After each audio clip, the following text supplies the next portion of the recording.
What's up, guys? Welcome back to the Jae Lee Show. We're back in East Village, hitting up an OG spot that's been here for many years, longer than my restaurant. And honestly, anything over 5 years in New York City, I consider that pretty long because the success rate to survive is very low. I feel like I could do a whole series just on East Village, New York City. East Village is so eclectic. It's got so much little niche spots, really cool chefs and operators, different concepts, fresh, new, exciting. I feel like if you can survive in East Village, you can literally survive anywhere. But I love the energy of East Village. It's nightlife, it's fun food, beverages like cool bars, nightlife, the art, the music, the history. I love East Village. I used to live in East Village for 3 years with my wife when we were engaged. We got married in East Village. My first restaurant is in East Village. And my first restaurant job when I was 18 years old was in East Village. There's so much history here and I'm very connected to East Village.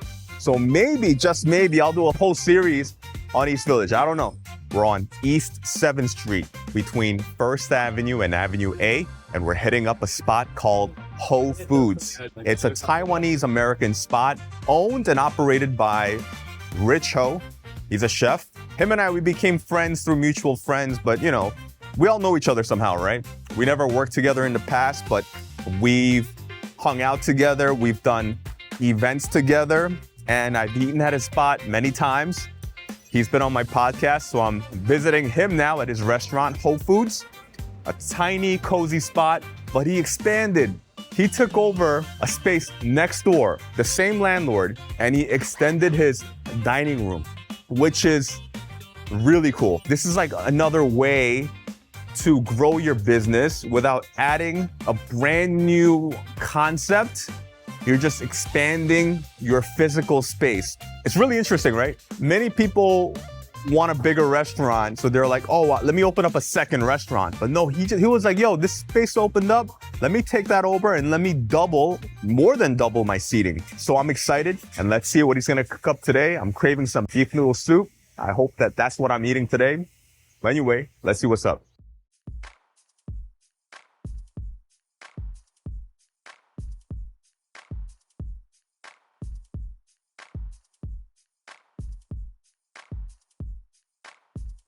All right, we're sitting down, finally trying this iconic bowl of beef noodle soup. I'm gonna take a quick photo. What's up, Jay? Rich Ho of Foods. What are we doing? Bro, I haven't been here in like Long time. last time I dined in, I sat outside. You sat outside? We That sat was a long time outside. ago. Was that 2 years ago? Wow. At least 2 years ago? Yeah. Pre-children days? Yes, pre-children, pre a lot of things, I think. I can't believe so much time has gone by since then. So how long have you been open here now? 8.5. 8.5? Was it like a 10-year lease or? 10-year lease, yeah. And you have an option to go another, what, 5 or 10? When we signed next door, we extended 5 extra for both. Whoa. So we have like 3.5 years left. We're gonna touch on that topic. That's one thing that I'm really curious about on your decision on taking over the next door space. I want to talk about Taiwanese cuisine. Do you think it's underrepresented or misrepresented in New York City? I don't think there's enough of it to be misrepresented. And maybe I have to think about that a little bit. I do think it's underrepresented, but there's not a ton of us here. I mean, there's a lot of us, but you know, percentage-wise, there's not a lot of us here, right? I think there are a lot of Taiwanese people in the city, in food, in many, many different ways. I think Taiwan is really entrenched in New York culture for decades. You know, are Taiwanese people part of New York society, you know, more specifically food?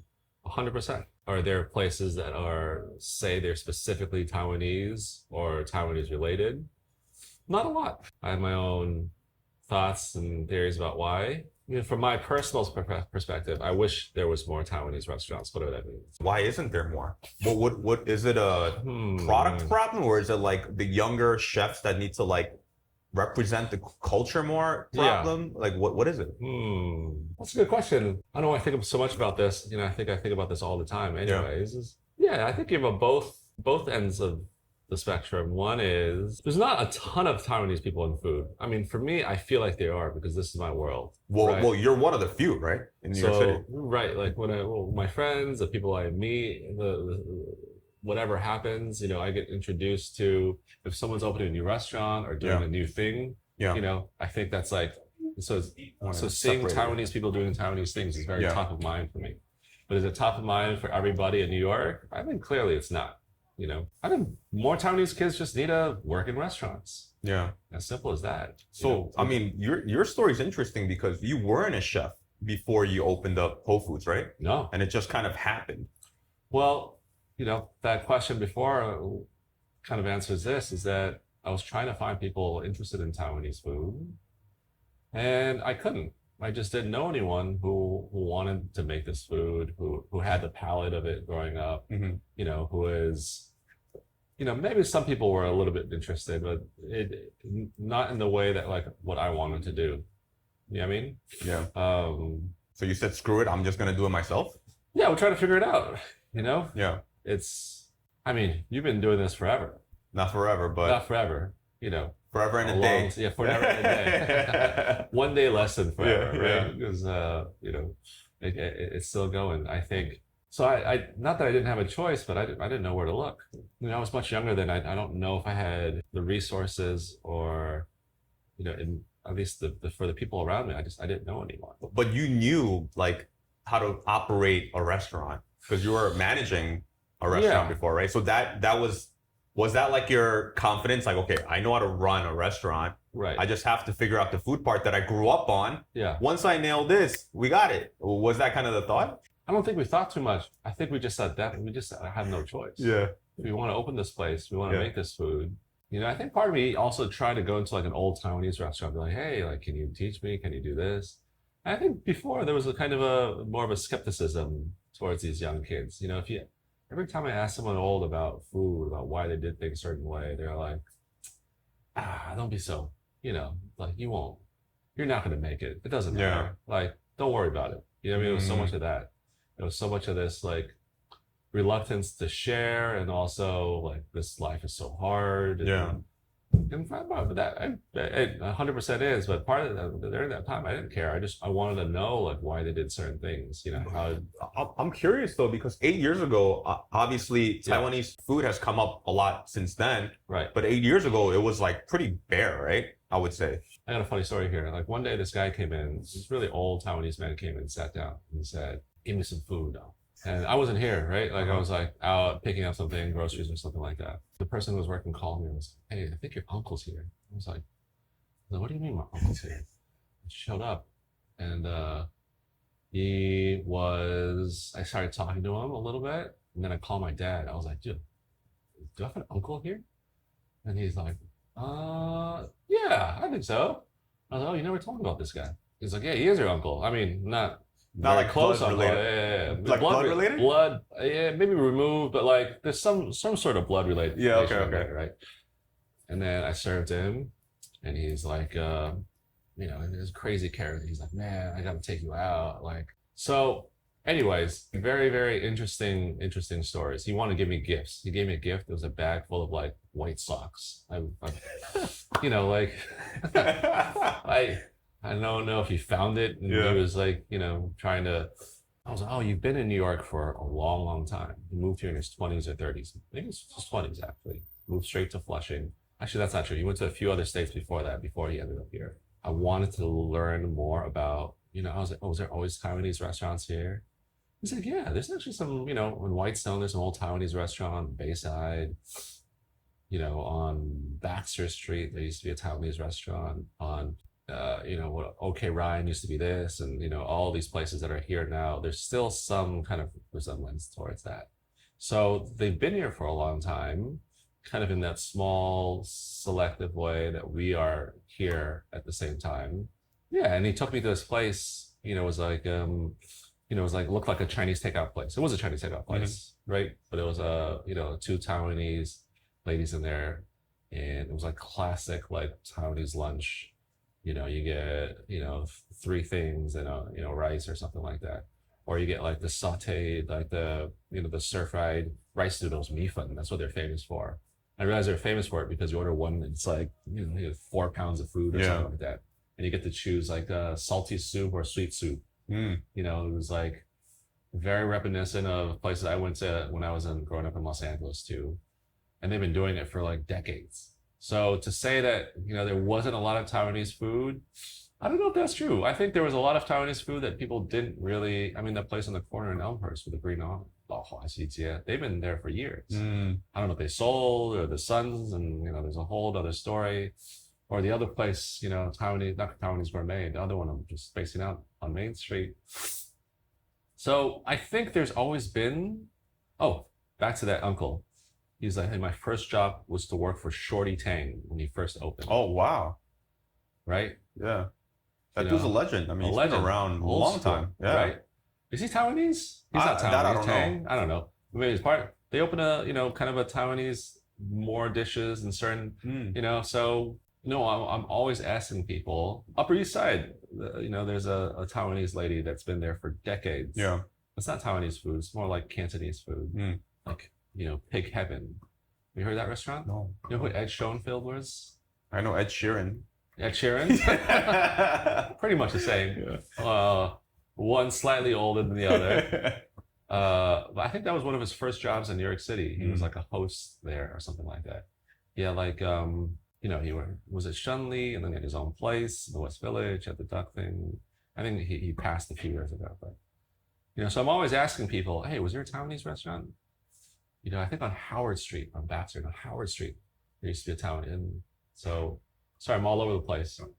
So I think there's always been something, right? So maybe in the past 10 years, like the few of us who've done it, there's a few of us in this generation who've done it. Yeah. So, yeah. So what gave you the confidence to say, let's open up Whole Foods here in East Village? My wife, Caroline, 100%. She pushed me. She's like, if you want to do it, you just got to figure it out, right? You know, the first time we did a pop-up, I really think it was thanks to her that all those people showed up. You know, we sold out, and we didn't really know what we were doing. What were you selling at the pop-up? I think beef little soup was the first time. Just one dish? Maybe, yeah. I can't remember. I think before that, maybe we did something else as well. But if you grow up here in kitchens, you know, maybe you have friends with kitchens that can help you out. Yeah. Something like this. And we were, you know, very ambitious. Bought all the things that came home. I was like, I'm just going to cook at home. So we got 4 stock pots and then 4 burners going for like 3 days straight. Oh my gosh. You know, we can't, it's not easy to make a lot of soup. Yeah. I had like 16 friends come to help out, but only 2 were helping out. Everyone else is just drinking and partying. You know, they're like, oh, yeah, I'm supervising. Yeah. Like, you know, I knew how to do the things, right? But I don't know, ignorance helps you get through a lot of that stuff. And it was a huge success. I think a lot of people came. I don't know if we put out great food. Like, I'm just being totally honest. I think we tried our best. I'm not saying we didn't put a lot of effort into it. But, you know, also I thought immediately I knew like, oh, serving soup was a horrible choice. I had, you know, those 5-gallon buckets. I had like 20. I was like, you're just moving hot, like water, not hot, but like you got to find a place to chill it. I was like, oh no, where am I going to chill this stuff? It's like, you know, can I borrow some space in your walk-in? And they're like, oh my God. But we've learned a lot since then. I mean, it's been maybe 10, 12 years since that's happened. And we've done this over and over again, so many times. Give me a second. And every time I went back to Taiwan, I would ask these shop owners, you know, what are you doing? How do you make this consistent? And they would tell you? Sometimes. You know, I had a friend, my old landlord. Yeah. He is an Asian guy, but he's like a multi-generational Asian guy from New York City. And he retired and moved back to Taiwan. Yeah. And he got really into food. Like, he just makes pizzas all day. That's just what he wants to do. Oh, wow. So he made some friends, and he took me to his friend's shop. His friend's shop gave me his spice bag, you know, what he uses. I still have it, I think. You know, told me some things, but hey, you got to blend this. You know, you got to do it this way to do this. You know, so, you know, I still don't stop asking questions about why people do certain things in a certain way. You know, there's so much to learn. I ask my friends who work in kitchens all the time how things are done and certain things, why are done a certain way. No, I noticed that about you. You're very curious, and you're always like seeking the next like knowledge. You're trying to like learn more about. You just have so much thought in a good way. Yeah? Yeah. I don't know. I hope it's not annoying. I'm just, No. I want to know the... I mean, don't ask Rebecca because I do vent. No, I'm just kidding. No. Yeah. But it's interesting to me, you know, and nowadays, you know, some people take a more scientific approach, which is interesting to me too. It's like really everything's, you know, a chain of different types of proteins or amino acids and whatever. Did your beef noodle soup dish evolve since the day you opened, and or are you kind of like sticking to one like recipe now? It still changes a little bit here and there. I think the recipe hasn't changed a ton in terms of the ingredients we use, but we do tweak things here and there. Prep, how we treat things, you know, are we salting them, or are you like parboiling the meat, or are you soaking it, or are you doing this, or are you doing this? Yeah. I don't think this is a perfectionism thing either. I think sometimes people say this is a perfectionism thing. Is that I think there's a place where you can get to, and you're like, okay, it's a whole complete ecosystem of a recipe. Do you know what I mean? Like everything's accounted for. Dive a little deeper on that. I like that. I like that analogy. Right? Ecosystem of the ingredients. Maybe, and that goes on to, you know, maybe that's just the neighborhood, but that the whole ecosystem of your kitchen. Okay. Right? What goes where? It's not just like, oh, cilantro stems, what are we doing with that to use for this dish? Or you use, you know, if you have pineapple, what do you do with the skin? But it's also the timing, the equipment that you have, the process of when things can be delivered or not delivered. You know, we use grass-fed beef shanks. You know, we get it mostly from Men's Beat, some from Happy Valley. Yeah, it's exactly. So it's impossible for us to get the exact same cut every single time. Right. Right. If you order from, you know, a larger purveyor, Yeah. you can ask for chickens that are 3.3 like, to 3.2 pounds. There's a tight, you know. So how can you build a system that accounts for all those variables so you can make the most delicious and consistent product every single time, right? And if there's holes in that system, it's like something's going to happen. And because I didn't necessarily have that, I think we stepped in some pretty big holes to begin with. And a big part about that too is that if you have good people who really care about what they're doing and are curious as well, that helps you fill in a lot of those holes, right? But it's not also guaranteed that all those holes get filled in that ecosystem. So, you know, I just think about this whole recipe. How do we make it work? Ingredients, timing, how do you account for the people, the equipment, the space that we're in, the temperature that it is in the summertime versus the wintertime. Yeah. You know, it's a big difference upstairs and downstairs. You know, it could be 90 degrees in the summertime and it could be, I don't know, 55, 60 in the wintertime, you know. Yeah, I think there is, you know, those big glass what should call them? I'm spacing on everything here, where people grow little plants in there. Oh yeah, what's that called? A terrarium, something. Oh, something like that. Yeah, there's just you know, like a big ass fish tank with a little hole on top, right? Yeah, and then like little moss and little things in it. Yeah, and that thing just lives forever. Maybe it's just fake news on the internet. I don't know. Maybe it's a real thing. And it's its own ecosystem. It's its own ecosystem, and everything goes into something else and goes into something else, and the whole thing survives and thrives because of that. So, yeah, you know, I think a restaurant is that way. You know, from the people to the food, to everything about it. Right? It takes some time to build up in that way, and even people in the beginning, it's really hard to find someone. But once you figure out like what's the type of person that likes this type of environment, who likes this food, who wants to be here, who gets along with it, you know, the people kind of find themselves in a way. Yeah. Right? Yeah. No, I know what you mean. But we're small and we have the luxury to be able to do that. Yeah. Tiny but mighty, right? I know, tiny for sure. So, yeah. So would you say your beef noodle soup today is the best version of Whole Foods history? Maybe overall, I would say we do a better job for sure. Some days it's just better than others. You know, some days you get a little bit of that, something that you look for. It just peaks out a little bit more, right? I don't know. I can't remember. I'd love to go back in time and see what it tastes like. Yeah. You know, what we were doing. Yeah, because you know some chefs are like, no, like I'm never touching this recipe. It just stays as it is. Yeah. But some chefs are like, you know, no, it actually I tweak it little by little, like ever so slightly. only maybe we will know. Yeah. The guest probably won't even notice, Right. but it's something we know Yeah. deep inside. And we know that we improved it, Yeah. that 1%. Maybe I didn't have that.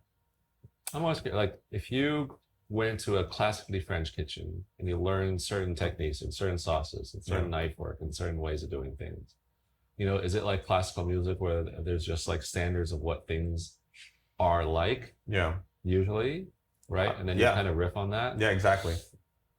And so for me, I never had a set. No, I didn't have the playbook about what this is supposed to be like. You know what I mean? So I don't ever know what it's supposed to be like. That's a good way to put it. Yeah. Yeah. So it's not like the sheet music isn't there. So I don't know like to stick with this. And for me, to stick with how you do one thing forever. Does it sound like prison to you?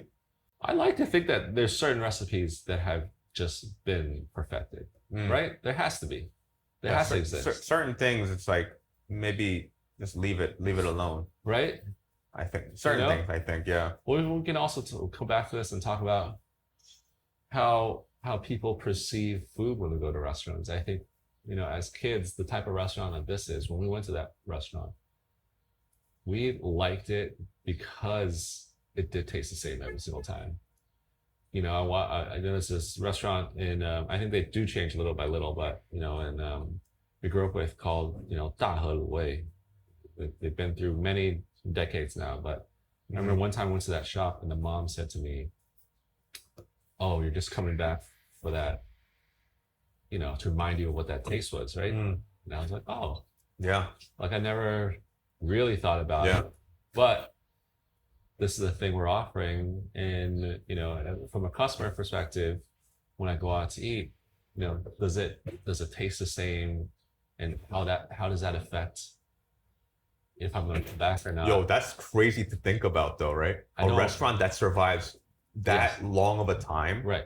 Like you're a kid, like if we're kids going into a restaurant and we taste one dish. Yeah. And that's nostalgia and memories for us, right? Yeah. And then we go back as adults and they're still there, still ran by the same family, but maybe by the child or whatever. Yeah. And then we taste it and we cry tasting it. We're like, oh my gosh. Yeah. It tastes exactly the same. Yo, so why does McDonald's taste the same to you? Yo, it doesn't hit the same to me anymore, man. No. I think it must have changed. Something changed. I think something changed. It hits a little bit. Yeah. Yeah. The chicken nuggets got smaller too, I feel like. Did it? The nuggets are smaller? Bro. They made it a little smaller, made it a little thinner, but the same same circumference. The same box, same shape, but just a slightly thinner. Dude, I took notice of that. They used to be hand cut. I think someone used to hand make each nugget. I think part of me, I admire restaurants like that. Yeah. That can. Yeah, me too. That is so confident in what they do, and has the discipline to make it exactly the same. There's a surfer restaurant we've been going to since I was maybe 10 years old in LA. You know, 30 years. It's still fucking. The same? It's the same. It looks the same. And I bet you they don't have a recipe book. No. You know? They don't gram anything out. No. It's based on feel, man. It's like hard training. It's like, you want to do this? Yeah. You know, you're going to work your ass off. Gotta wash rice and... Yeah, they're going to make you... Wash rice for 5 years. Just peel sweet potatoes all day, like cases and cases of it. Yeah. You know, most people who work here have 2 jobs. Here? Right. Yeah. Even the full-time people sometimes. Well, you're a father too. I guess I'm just here, but you know, I'm maybe I should. I get that people want to experience different things. They don't want to be kind of like locked in, and there's something monotonous and boring about it. Yeah, I wonder if that's like evolution of man, or woman, or people, evolution of people, or is it something that is lost? Actually, that's not true. There's plenty of consistent restaurants out there. They're just bigger. There's chains, right? Yeah. But I think people love that type of food, but no one wants to open and work in that type of restaurant. Yeah, that's true. Right? It's hard. It's hard work. It is hard work. It's very hard work. I mean, I think Chinatown's I heard that, you know, it's from people in Chinatown. Yeah. That it's dying. Yeah. Like the old Chinatown's dying because the children, they don't want to take over the parents' business. No. So then what happens? Yeah. Like, it's like... You just get machine-made dumplings. You know? Bro, that's so sad. And we lose that, and then it turns into a nostalgic thing that ends up in fine dining restaurants where you get one dumpling at a time, right? And that could seriously happen. Yeah, it's already happening, I think, right? You know? So, bro, yeah, I love it, but I think people should get paid. They should make a good living. I think if you're making dumplings, if you make dumplings for hours at a time, that's so hard. It drives you crazy. Bro, I tried to learn how to make the soup dumplings. Right. I would make 10 a day. Yeah. In the morning, I would go down. The dim sum team would be there. Yeah. And Shirley, she was the head chef of the dim sum team. She would let me make 10, and I would screw them all up. Yeah. I'm like, I can't get it. After over a year of doing it, I still can't do it. I wonder how long people stay at Din Tai Fung making those dumplings all day. Imagine the strength of their fingers. Oh my God. Bro, they're champions of thumb, thumb war. Champions of thumb war for sure. A lot of chefs, a lot of restaurants, they open a second location. Right. They're like, oh, let me open up in this neighborhood. Yeah. Let me open up a new concept, or let me, whatever, right? Or let me just, leases up, let me find a new location and find a bigger space. Yeah. You did something very unorthodox. You took over a next door space that's not connected within the restaurant. So you got to walk out and take a few steps and then go in. Yeah. I'm very curious. Why did you make that decision? And it's been over a year now, right? Yeah. Well over a year, right? Almost 2. Yeah. All right. And if it's paying off for you? It was probably more out of survival. When we first opened, this is always 3 tables and 3 seats at the counter, right? Yeah. And that's what the restaurant was. It was actually fun. It was fine. It was fun. It was this tight little thing. And, it's a weird thing when you kind of don't have your private space and everyone can hear and see everybody, right? Like the cook's like 10 feet from you at all times. The server, there's no way for you to run. Yeah. Right. So you're like there all the time, but you're also not a sushi chef. It's not an omakase with a counter with like actual tables. And we built something that really worked in that kind of space environment. And then COVID hit and everyone moved outside. Yeah. We had so many more seating. We figured out this breakfast thing that we were doing. And we went from being this restaurant that was meant to be, like a small, it's like a bed and breakfast, really. I think we still are that way. You come in, you're like sitting down, you're eating, everyone is everywhere. The conversation between you and the table next door and the person working here, it's all one thing. But then once we built this business about having people sit outside, we had much more people sitting here at the same time. That whole idea of what that was changed. And we liked it. We got to, I like hospitality. I like hanging out, talking to people, serving drinks. Yeah. Now this should be a counter restaurant, right? It should be a counter restaurant, but we just like that part. And when they took out the outdoor the structure, I said, we got to put those people somewhere, right? They're still going to come.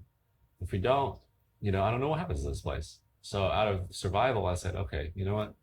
Let's next door. Let's just take it over, put some seats in there, and have a real bathroom with a sink inside. So we did that. And, I don't know how well it works out, but I don't think we'll be here today if we didn't have next door. Wow. You know what I mean? You have to pay, it's a lot more rent. It just is, right? But it's been fun. We had some parties there. We had a wedding there. You had a wedding there? Yeah, a small wedding next door. So it's been fun to have these, and that's then cool. For staff, we have our staff parties. We'll go next door, do a hot pot, line up all the tables, get like 15, 20 people hang out. Yeah, it's definitely nice to have. I think it saved the restaurant. And I guess we could have moved somewhere else. I just didn't have money, or it's hard, finding a good space is hard. Yeah, it's very hard. Right? We're not in that position where people offer us a lot of money for, to build out something. It took me 2 years to find my Brooklyn space. Right. And I've looked at maybe 50 plus locations. Right. And I've had like 3 or 4 leases Yeah. that fell through before I found Bushwick. Right. It's a constant thing. Yeah. Even when you're like not looking to open, like Yeah. you know, you should still kind of look Yeah. and kind of see what's like out there. That's what I learned. We're always looking a little bit. Let me ask you this question. If someone forced you to open a restaurant in some space that you didn't like, And the space I didn't like, yeah, could you make it work? no, I wouldn't No? want to. I mean, well, first of all, I hate forcing anything. Yeah. Like, because we're not in control of anything. Like, Yeah. we can't force anyone to change. You can't force a space to be a different space. You can't force your wife to go, Yeah. love you more. Yeah. You can't force any of these things. So, anytime like, that's not there, that the energy is off from me. So I'm like, I would never do it. Yeah. Yeah. I'm a slow moving person. Maybe I need a little bit more force in my life. No, I think you're not slow moving person. You're very analytical and you don't like to rush things, but that's like a sign of wisdom. Even with outdoor dining, remember? I remember you weren't the first to do it. You wanted to see, let's see what happens. Right. And then boom, and then you took action. Yeah. So you like to observe first, collect some data and kind of see and then decide. Maybe I've been collecting data for too long. It's all data up here, all data. Too much. Yeah, that's true. I do like to look. But we do want a space. I think we want to do something new. So are you saying like when your lease is up here, your heart's kind of made up where, all right, I want to find that location for me? Because like as you mentioned, this space evolved. Yeah. It was perfect to what you wanted it to be in the beginning. Right.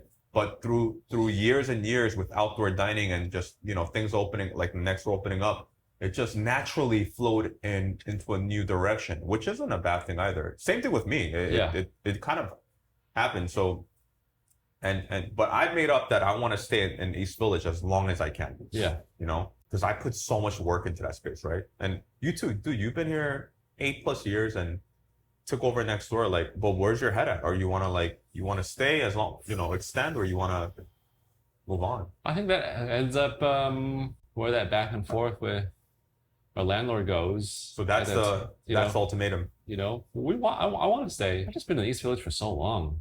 Yeah. The place means a lot to me. I think nostalgia means a lot to me. Yeah. I think holding on to the past, maybe that's not good. Maybe that weighs us down, but in some sense, growing, but still kind of holding on to that. It's like being in a relationship. It's like you never know what's going to happen. Yeah. Yeah, there's something you can experience about being in a place for 30 years that you can't experience any other way. And I'm curious about what that feels like. Yeah. But, does that hold me back from something else? I hope not. I hope that's not something that's holding me back. Yeah. But I am curious about what it feels like. I know some people are like, oh, you gotta like tear things down to rebuild and to do the next thing. And, the headspace area to get rid of these things to be able to move on. And, maybe that'll change. I think it's not like a hill I'm going to die on. Yeah. I don't think. Well, yeah, I am curious about what it feels like to have a restaurant that's been around for decades. Yeah. It's an interesting thing to think about, and can we continue to get better and evolve 30, 40 years in? Do I still have it in me to like know how to do that? Has ecosystem worked out so it's still green inside? Yeah. It's not all like fucking weird and dusty and because you can definitely be old and being around for a long time doesn't mean you're good. There's definitely some restaurants that are a long time it's just trash. Yeah. Yeah. How do you be around for a long time and still be good? So being a father now, right, has that changed your perspective on how you see your business? And did that change at all on how you operate? 100%. I think when you have your own business, it's so easy just to hang around and hang around and hang around. True. Right? Yes. One, because it's also fun. I'm not saying I don't like it. I really enjoyed it. You want to stick around. You want to check everything. You have things that you want to teach. You have things you want to learn. You have people you want to see. You're excited about new people coming in. You have old friends coming in. And next thing you know, you're just here all day. Yeah. And I think there's a joy in that too. Yeah. I like going to restaurants where I can, I see the same people and stuff like that. I don't think you lose anything having kids. But you just compartmentalize it a little bit more, you know? And for the first year, I said to myself, I'm going home for almost every dinner nap time. I'm going to feed my kids. I'm going to put her down. That's just what I'm going to do. So I'm going to leave then. So once I decided that, I had no regrets and I accepted what might happen if I wasn't there at those times, and you kind of move on from that. But when that happens, then you got to figure out how to make that whole ecosystem work. Yeah. Because now the thing's a little bit different. Yeah. Anyone who opens a business, sometimes your ego is in the way, and you think that my way is going to be the best way. This is the way, right? This is the way. And maybe it is, maybe it isn't. But maybe when someone else gets involved, maybe there's another way. Maybe it's just not your way, but it might be a better way. Wait, so you had to let go of some of the ego? I think everyone has to let go at some point. Was that hard? No, I think once I went home, I saw my daughter. I was like, this is awesome. Like some days you come in and you're like, wait, what? Yeah. Right? People are constantly changing. Yeah. We have this, we talk about this in meetings sometimes, that I remember when I was younger working at restaurants, or even growing up, it was like, hey, I'm going to tell you this one time. You better fucking learn it. Right? Yeah. And my approach now is different. I don't think people can change so quickly. Yeah, no, exactly. Right? For us, it's like, hey, I'm going to tell you this now, and I'm going to tell you again. And we're going to keep on reminding people until you build this into your habits, and until you build this into what happened. Because you're going to find it annoying, but also, like, if you want something to change, I think you do kind of need gentle pressure over time. Yes, I agree. Yeah. Right? I think back in those days, maybe the way that happened was, I don't know, we talk about like abusive kitchens. Yeah. Do you think people listened more in abusive kitchens? Maybe in the short term, something might have happened because you were so scared for your life, right? But to have meaningful long-term change, constant pressure, feedback, showing them what's going on, I think it works. But it does take time. That's what we learned. You need patience for that. You need patience. And being an Asian guy, patience is hard. Bro, patience is hard. Because we just want to be like, all right, let's go. Yeah, we're in go mode. Right. Well, at least I am. Yeah. And sometimes I gotta like slow down and say, okay, let's relax. Like this morning, bro, I was like just doing so many things. Yeah. Like knocking down tasks. Her doctor's appointment. Yeah. All right, contractor call. Okay. Answering the landlord. Okay. Yeah. And then, I'm working out. Yeah. Okay. On the phone call, on my cardio. Yeah. Dude, I was stressed out. Yeah. And then high blood pressure. Bro, yeah, man. So like just having patience. Right. And then at that time, I'm like sending like a test email to Rebecca, my wife. And her email isn't like accepting emails. Yeah. So I'm like, babe, what does that mean that the email doesn't accept emails? So her inbox, the memory was full. Like wow. Yeah. So she had to upgrade and get like extra, like it was like 49 cents a month or whatever. Yeah. But she's not like good with tech stuff. And she's like, I'm like, babe, I'm trying to test this out. And why isn't your email working? I'm like getting stressed out. And she's like, I have no idea. I'm like, all right, let me fix this. She filled it up. She reached the end. I didn't know you could reach the end of your inbox. She did. And I had to catch myself. So I'm like, why am I like getting impatient with her? It's not her fault. Yeah. Oh. But yes. So how do you work around that? What for people like that lack patience? Right. How do you gain more patience or become more of a patient person? I think I was always patient. I think when I'm impatient, I think I feel bad when I'm impatient.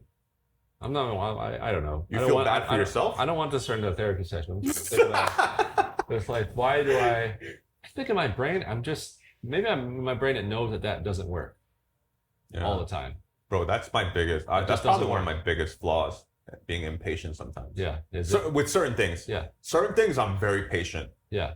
But certain things, I think with people, if they're not like getting it the first time, I'm just like, in my head, I'm like pulling maybe it won't show doesn't show so much, but pulling my head, I'm like, why can't you get this?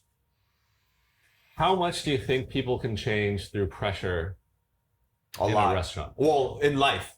I think you can, and this isn't me defending, toxic, abuse in kitchens, but in life, you need pressure to grow. Pressure builds diamonds. Right. Without pressure, you don't grow. But it depends like how you're getting that pressure. Yeah. Some people will get pressure and they'll say, I'm the victim. Yeah. Or some people will get pressure and say, this is an opportunity for me to shine. Yeah. This is an opportunity for me to grow. Yeah. So I think it's really a mindset. But if you're the one applying the pressure, like the example you're giving, I think you got to discern on if it's good pressure or if it's bad pressure. If the person, you could obviously see they're like breaking under pressure, then it's like, yo, listen, take a minute break, go to the walk-in, cool off a little bit, and let's revisit it. Yeah. But if the person's like, you could see that they're really trying and they're like at that line, they're like about to break through and get it. You're like, oh, let's go, you did it. Yeah. I don't know if that answers your question, but that's my thought. What I'm trying to accomplish is to have a better restaurant, whatever that means, better food, happier people. Who work here and who come here, you know, a more cohesive, whatever, just people getting along. Yeah. But we also want that intensity of people like wanting to get things done. Yeah. You know, and how do you accomplish all of those at the same time? Yeah, and I think that I don't think everyone is a certain way. I think everyone is a certain way for a certain period of their time. Yeah. You know? True, yes. That doesn't last forever as well. Yeah. But it's also like as a business, how much time and how much patience does the business have for you to get to where we need you to be? Right. Because business is gonna survive or fail, and it doesn't have patience. No, if it runs out of capital, that's it. Yeah. So, well, back to the baby thing. I'm a little bit, we try to keep things tighter, with time, with everything, with all resources. I try to be. Not that we weren't before, but just much more conscious of that. And, and I've made decisions that, I don't know if it's for the better or for worse, but it's what I want to do. And I think that's how I take stress out of some stuff. There's certain principles I stick to, and those are the consequences of the things I've done. And those are the consequences I have to accept. I love that, bro. Your non-negotiables right now. Yeah. And you already know. So, something's going to happen. Yeah. And it does happen. And when it does happen, I don't feel bad. I know it's a problem, but I know that those might be the consequences of my actions, and I'm okay with it. I don't know. I think a lot of restaurant people are like that. It's like, oh man, I'm almost done. I'm almost done. I'll just do a little bit more. I'll do a little bit more prep. I'll do a little more cleaning. I'll do a little bit more inventory. I'll do a little bit more of this. I'm almost done. And the next thing you know, it's like 4 hours later. Right? Like that happens so often. Yeah, all the time. Yeah. Right? Yeah. And now if I go home 4 hours, I can't do that. Yeah. Right? So now if I'm done, I'm done. I'm leaving. Yeah. Right? So that's another thing. But I'm having a lot of fun with them. I hope you're having fun. Are you having fun? What, with baby? Yeah. With my baby? Yeah. Oh my gosh, dude, so much fun. It's the best. It's the biggest blessing, the biggest joy. Yeah. It's the best. Right.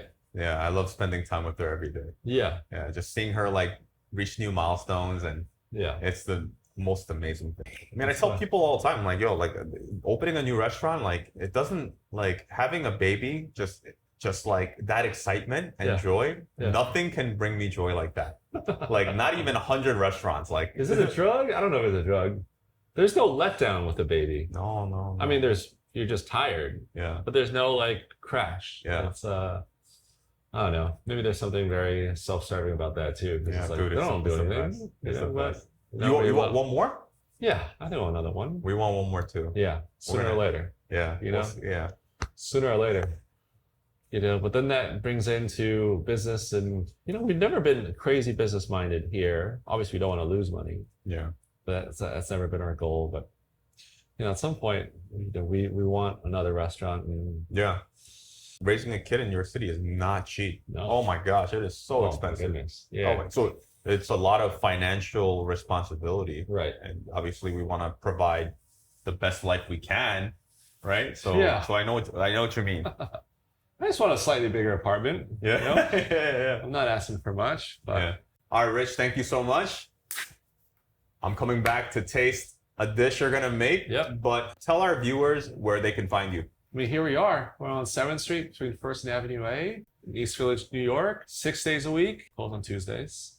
check the hours, and yeah, come find us anytime. I'm always around, especially in the daytime. Where else can you find us? I think it's just here. I think. If you want to find us somewhere else, let us know. We can.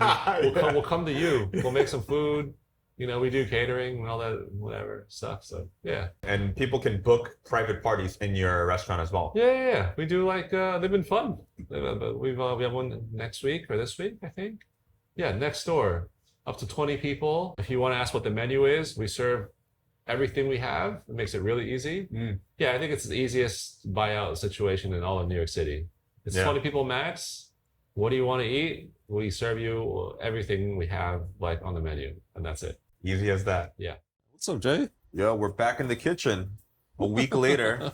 Rich forgot about me, but that's okay. You know, we both have kids and got businesses to run and a lot of things going on. So I remembered. Late. Let's see. All right, noodles. You got some noodles? Let's do some. Oh, wow. Dude, that's so organized. I love that. I also just ate noodles. Yeah. What'd you eat noodles? My mom made kalguksu. You know kalguksu? Knife cut noodles, like anchovy broth. How did she make it? She made like an anchovy broth. The noodles is store-bought. Okay. Do you make your own noodles? Kenny. A lot of people get it from. He's like one of the in few Chinatown? alive. Yeah. Wait, is that where Eric gets his too? Yeah. Yeah. I tasted the exact noodles. Yeah. Except yours is actually, your water's actually boiling. His was not. No. He's got the magic pot. Noodles. Drop it in. Start the timer. And then you count 1, 2, 3, 4, 5. No, I'll be counting forever. You did 3 minutes, huh? Yeah. Okay. I would think that it would cook faster than 3 minutes. Eric did 1 minute, but then 1 minute with non-boiling water. What does that mean, right? It has to be 1 minute in boiling water or something, right? Maybe so then these he are- pressed the timer again and Yeah. let it go another minute. I'm like, wait a minute. These are magic noodles. I don't know his sorcery ways. Do a little ramen shake? Do you have a fancy ramen shake? Oh, go ahead. Go. I don't have one. It's very simple. But do you have a that's fancy ramen shake? No, you know what they do is they twist it at the bottom. Like they Yeah. turn it and twist it at the bottom. But Yeah. We're just trying to get the water out, but I Nice, I okay. understand. oh, nice. You got the traditional chopsticks. I love it. And then we put the beef fat in there first. Mm. I just cut a little bit of meat today, but yeah, this is like braised, we kept cold. Raised beef shank? Yeah, shanks for a little over the meat. The meat is warm. You want to warm it up a little bit with soup. And then we're just gonna do a touch of this. Oh, wow. You could already see the fat starting to kind of float to the top. Yeah, and then we just add a touch. This is like a hot sauce that we make from beef fat. Oh, like separately. Yeah, just a touch. A little bit of scallion, and then once it hits, you're gonna mix that up a little bit, and a touch of cilantro. Do you wash the scallion too? Wash it, soak it, all the things. Then we saute it with a little garlic, with a little sugar.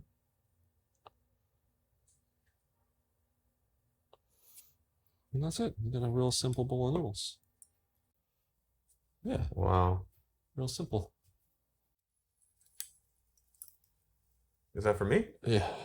Dude, that's a lot. You know less?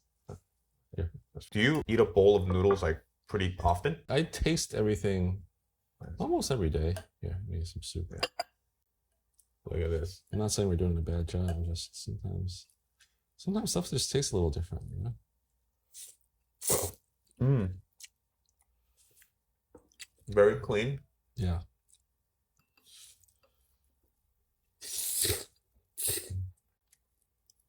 Well, Very clean. yeah. It tastes healthy. Like it's good for you. You know what I mean? Yeah, I think that's kind of my intention. You know, sometimes when you eat like bowl of noodles, like you feel kind of gross after. You're like, yo, that was a lot of fat. Yeah. That was too much. Mm-hmm. This doesn't feel like that one bit. No.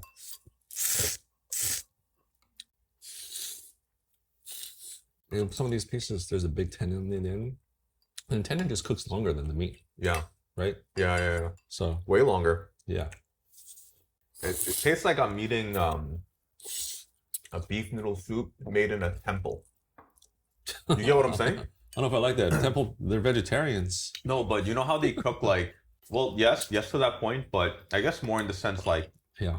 it tastes like the ingredients just speak for itself and you're letting the ingredients speak for itself, you know? Yeah. Not doing too much to it. No, I mean, if there's beef, there should be beef, and then just drink the soup. It should taste pretty beefy, the soup. And the mustard green is amazing. I know there's certain styles that are a little bit more like thicker or kind of hits you. Yeah.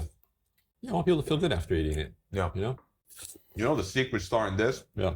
is the mustard green. Yeah. Whoa. Mustard greens are nice, right? You don't get that like absorbic, like weird preservative flavor. Yeah. That's probably the best mustard green, Yeah. yes, that I've had. You know, Japanese people, Yeah. when I worked at Momotan, we served mustard green, Yeah. but we didn't make it from scratch. We just bought it. Put it over just warm steamed rice. Yeah. And then we drizzled Uh-huh. the chashu braising liquid over it. Yeah. And that was like, I guess that's like a thing that Japanese people eat. Yeah. But it reminded me of that. But Yeah. this tastes way better than that.